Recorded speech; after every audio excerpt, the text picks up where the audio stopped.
Hello guys, कैसे हो? फिर से मेरे नए आज कुछ थोड़ा प्रॉब्लम हो गई है ट्रेन में। ये इधर कुछ ट्रेन खड़ी है, ये देखा कुछ ट्रेन खड़ी है और सामने ये राजकोट सिकंदराबाद को खड़ा कर दिया है क्योंकि कुछ ट्रेन के ट्रैक में इसको खड़ा कर दिया है। और ये मेरा छोटा भाई देखो फनी।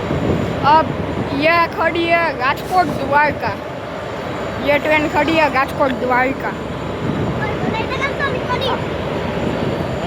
ये देखिए मेरा छोटा भाई, और इसके नीचे से रोड जाता है, देख सकिए।